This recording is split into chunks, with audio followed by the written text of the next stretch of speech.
আমার ভিডিও ভাই বোনেরা, আপনাদের কাছে আমি অনুরোধ জানাই, এই যে স্বৈরাচারী হাসিনা, সে যখনই চট করে পট করে ঢোকার খবর ছাড়বে, এই খবরগুলো আপনারা প্লিজ এইভাবে প্রচার করেন না। এই খবরগুলো আপনারা যখন প্রচার করেন, আমি বুঝছি ভাই আপনারাও চিন্তা করেন, জনগণ জানতে চায়, ভালো কথা, সব জিনিস না জানালেও চলে এত বড় করে।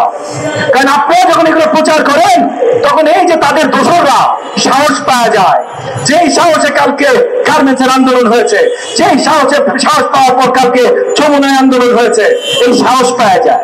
এবং একই সাথে এই যে বাকি সব বাংলাদেশের আপামর জনগণ, তারা ভীত হয়ে যায় যে এত কষ্ট করে গুলি খেয়ে রক্ত দিয়ে হাসিনাকে আমরা বিতাড়িত করলাম, সে কি আবার সহজে ফিরে আসবে?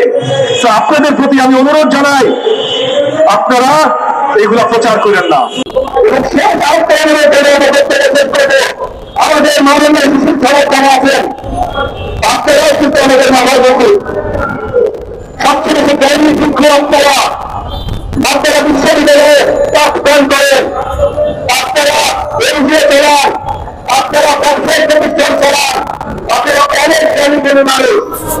এই জ্ঞান, আপনাদের যে জ্ঞান আমরা তারা দিয়েছে, সেটা দেশের জনগণের জন্য ব্যবহার করেন, দেশের জনগণ যেন গণতন্ত্র ফিরে পায়।